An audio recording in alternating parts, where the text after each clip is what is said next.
Assalamualaikum warahmatullahi wabarakatuh. Alhamdulillah kita masih diberi kesehatan dan bisa melakukan proses pembelajaran meskipun melalui daring. Untuk pertemuan pertama mata pelajaran Sejarah Indonesia kelas 10, kita akan membahas tentang materi konsep berpikir diakronik dan sinkronik dalam sejarah. Sebelum kita ke materi inti, kita harus mengetahui dulu apa itu pengertian sejarah. Ternyata, pengertian sejarah diadopsi dari banyak bahasa, termasuk bahasa Arab. Nah, yang sering kita gunakan yaitu serapan yang diambil dari bahasa Arab, yakni dari kata syajaratun yang berarti pohon. Kenapa pohon? Karena bentuk pohon menyerupai silsilah dari raja-raja pada masa kerajaan-kerajaan yang ada di Indonesia. Secara umum, pengertian sejarah yang sering kita gunakan yaitu gambaran mengenai masa lalu tentang manusia dan sekitarnya sebagai makhluk sosial yang disusun secara ilmiah berdasarkan peninggalan-peninggalan atau sumber sejarah.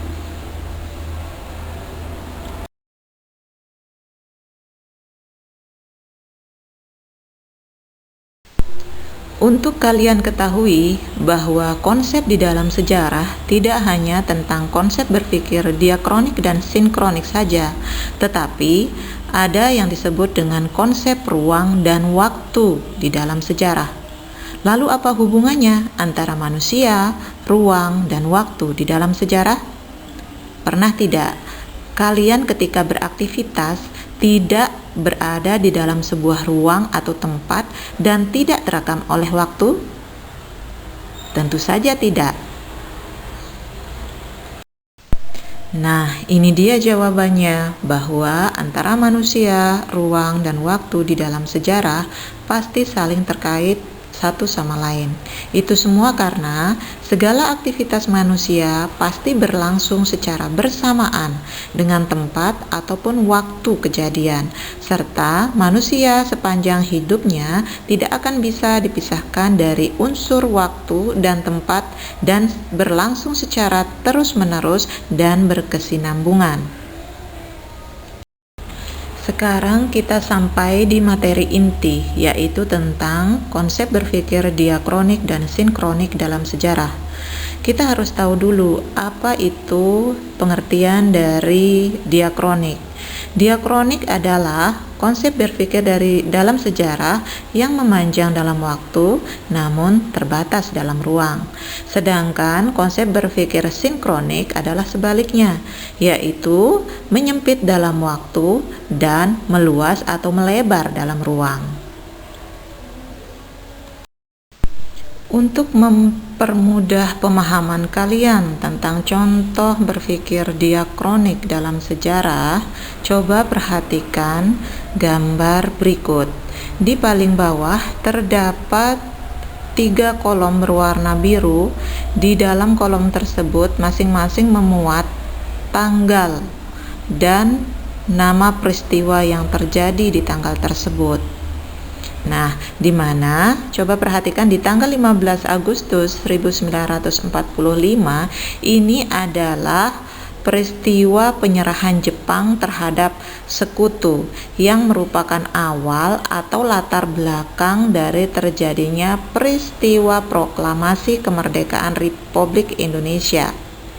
Di tanggal 16 Agustus 1945 telah terjadi peristiwa Rengas Dengklok yang merupakan proses panjang perjuangan bangsa Indonesia untuk mencapai kemerdekaan.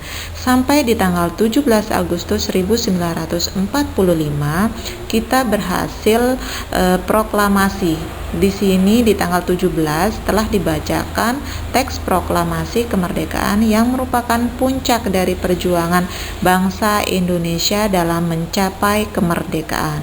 Ini semua adalah peristiwa dari proklamasi kemerdekaan Republik Indonesia. Jadi, ini membahas tentang peristiwa proklamasi secara berurutan. Jadi waktunya itu dijabarkan secara berurutan sesuai dengan peristiwa yang terjadi ketika itu. Untuk contoh sinkronik, kita masih menggunakan contoh yang sama, yaitu tentang peristiwa proklamasi kemerdekaan. Kita ambil satu tanggal dan satu peristiwa, yaitu tanggal 15 Agustus 1945 yang dimana telah terjadi penyerahan Jepang terhadap sekutu di tanggal tersebut. Nah, dari peristiwa penyerahan Jepang terhadap sekutu itu, kalian akan bisa menggali banyak sekali informasi yang terjadi di tanggal itu. Seperti misal, bagaimana sistem ekonomi Jepang pada saat itu, serta bagaimana sistem politiknya, dan bahkan kita bisa menggali bagaimana kondisi sosial masyarakat Indonesia saat peristiwa tersebut, serta masih banyak lagi hal-hal yang bisa kalian dapatkan dengan cara menggali peristiwa yang terjadi di tanggal 15 Agustus ketika Jepang menyerah. Gampang kan? Jadi kalau berpikir diakronis itu dia tidak dijelaskan secara detail, yang penting urutan peristiwanya sesuai waktunya. Sedangkan sinkronik itu dia dijelaskan secara lebih mendetail karena di sini dia melebar di dalam ruang namun menyempit dari segi waktu, karena hanya membahas satu peristiwa saja tetapi dihubungkan dengan ilmu sosial yang lain. Agar pemahaman kalian lebih mantap, coba kalian lihat di ponsel kalian aplikasi berwarna biru dan pink, karena ini dua aplikasi yang pasti ada di gadget kalian dan tidak asing bagi kalian. Ketika kalian membuka beranda Facebook atau Instagram, kalian melihat banyak story dan status yang berseliweran di situ. Ketika kalian men-scroll ke atas, maka kalian akan melihat story atau status yang lama-lama. Sampai ketika kalian scroll ke bawah, kalian akan melihat status-status baru. Jadi di sini ada waktu yang ditampilkan secara berurutan sesuai dengan kejadian ketika itu, sesuai dengan status yang tampil di tanggal tersebut. Namun ketika kalian melakukan hal tersebut, itu berarti kalian secara tidak langsung sudah belajar tentang konsep berpikir diakronis, yaitu memanjang dari waktu namun terbatas dalam ruang. Tetapi ketika kalian kepo terhadap status seseorang, kalian pasti bongkar-bongkar tuh kolom komentar.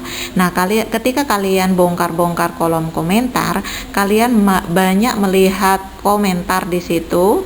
Itu artinya kalian sudah mempraktekkan cara berpikir sinkronik, yaitu meluas dari segi ruang namun terbatas dari segi waktu, karena kalian hanya kepo terhadap satu status di tanggal tersebut, tapi kalian banyak informasi dengan melihat kolom komentar. Untuk mengetahui sejauh mana pemahaman kalian tentang materi ini, kalian harus membuat biografi pribadi kalian berdasarkan pengalaman kalian sendiri. Ingat, di situ masukkan unsur ruang dan waktu secara berurutan sesuai dengan konsep berpikir sinkronik dan diakronik. Ditulis di bukunya dengan rapi. Oke? Terima kasih atas segala perhatiannya. Sampai jumpa di materi berikutnya. Tetap patuhi protokol kesehatan dimanapun kita berada untuk melindungi diri dan orang-orang yang ada di sekitar kita. Assalamualaikum warahmatullahi wabarakatuh. Ingat, tetap tersenyum.